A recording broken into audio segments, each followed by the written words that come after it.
Le 20 janvier 2025, Donald Trump a officiellement prêté serment en tant que 47e président des États-Unis, marquant un retour historique au pouvoir après une pause de 4 ans.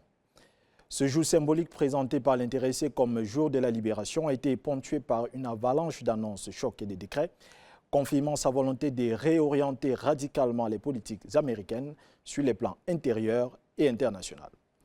Dans un discours prononcé au Capitole, Trump a réitéré ses promesses de campagne, annonçant une ère d'or pour l'Amérique.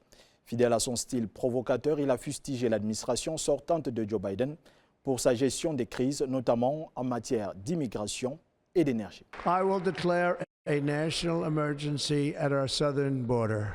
All illegal entry will immediately be halted, and we will begin the process of returning millions and millions of criminal aliens back to the places from which they came. L'un des premiers décrets signés a été la déclaration d'un état d'urgence à la frontière sud des États-Unis. Donald Trump a ordonné le déploiement de troupes supplémentaires pour repousser l'invasion et mettre un terme aux entrées illégales. Il a également annoncé la suspension des rendez-vous liés au droit d'asile et l'arrêt de la plateforme mise en place sous l'administration Biden. Il a relancé la construction du mur à la frontière avec le Mexique, un projet phare de son premier mandat. Par ailleurs, il a annoncé son intention de restreindre le droit du sol, une mesure qui devrait déclencher de vifs débats juridiques car elle remet en question le 14e amendement de la Constitution américaine. Dans une décision qui a suscité de vives réactions, Donald Trump a par ailleurs signé un décret graciant plus de 1500 participants à l'assaut du Capitole du 6 janvier 2021, soit l'ensemble des personnes condamnées pour participation à cette attaque, à l'exception de 14 dont la peine a été commuée en période de prison déjà purgée. Sur le plan de la politique étrangère, Donald Trump a multiplié les annonces fracassantes. Parmi elles, son intention de reprendre le contrôle du canal de Panama, un projet qui a immédiatement été rejeté par le président panaméen José Raúl Mulino.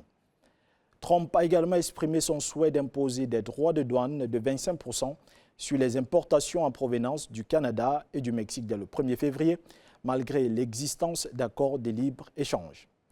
Donald Trump a frappé fort sur le plan climatique en signant le décret retirant les États-Unis de l'accord de Paris sur le climat. En parallèle, il a déclaré un état d'urgence énergétique pour stimuler la production nationale d'hydrocarbures. De plus, il a annoncé le retrait des États-Unis de l'Organisation mondiale de la santé, accusant l'institution de mauvaise gestion et de favoritisme envers la Chine. Si les annonces de Donald Trump ont enthousiasmé ses partisans, elles ont également suscité une levée de boucliers chez ses opposants et détracteurs. Ces annonces ont été dénoncées par certains comme des gestes populistes et dangereux.